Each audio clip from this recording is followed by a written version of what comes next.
Hey everybody, welcome to Obscurities and Miniatures! And we've got some goodies to look at today that come to us from Battle Yak Miniatures, which we've seen quite a few times on this channel.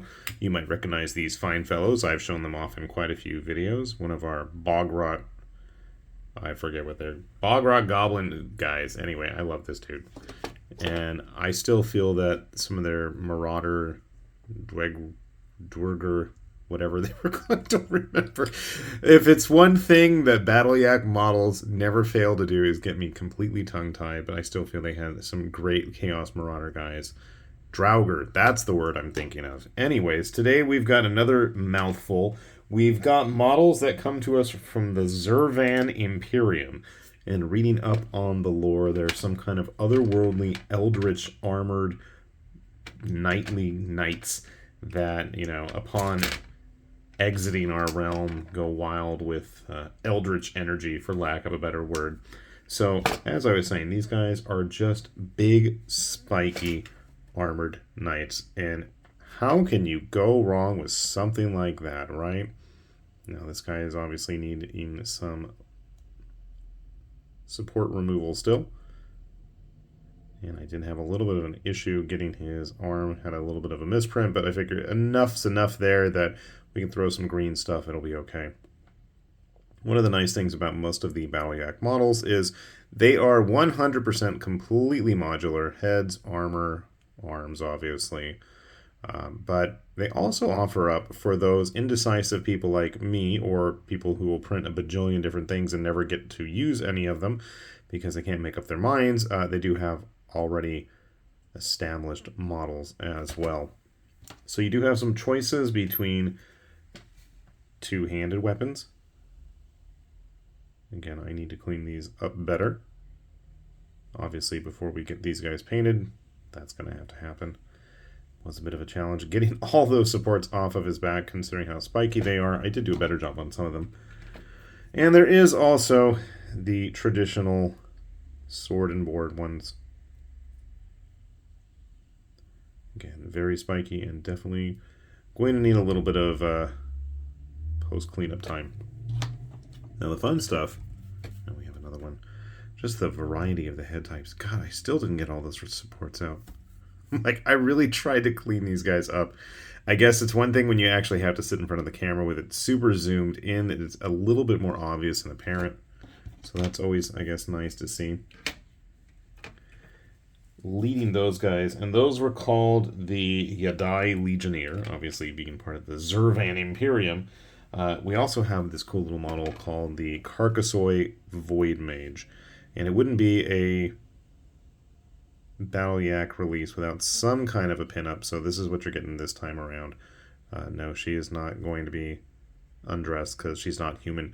Their essence is contained inside their armor. Yes, she does have a belly button, so I guess if you wanted to paint a skin-like tone to it, you could. And what was cool is they actually had two little bases, base toppers, because obviously she's floating. That's going to be problematic. And again, with the freaking supports, I thought I got them all. There was a small and large-scaled swirling vortex base, and I'm pretty sure that her heels are supposed to use one of those bottom parts right there, so that then that orb of magic is kind of floating right in front of her between her hands, which I thought was a cool little touch.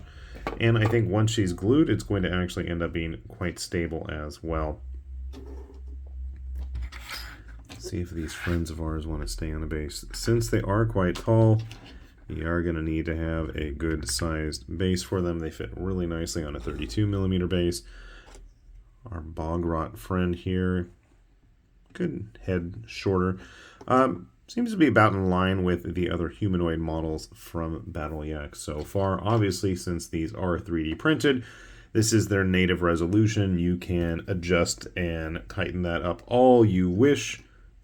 I am looking for our Witch Hunter friend, though, who seems to have run away from the otherworldly horrors that have presented themselves today in front of us. Dude, where'd you go? Well, for the time being, if we're going to have otherworldly suits of armor fighting each other, wow, almost the same size as a Stormcast, so that's pretty impressive. But that's actually not the most impressive units. These guys also have what are called the, I want to say the Yaddai Praetorians, which are these big four-armed variations. You know, this guy should not have as many supports because I know I really tried to clean him up. You can still see he needs a little bit of work, but I wanted to get these filmed. I've been wanting to work on these guys, and my printer had stopped being cooperative right when I wanted to print these, and so I'm happy to finally get them done.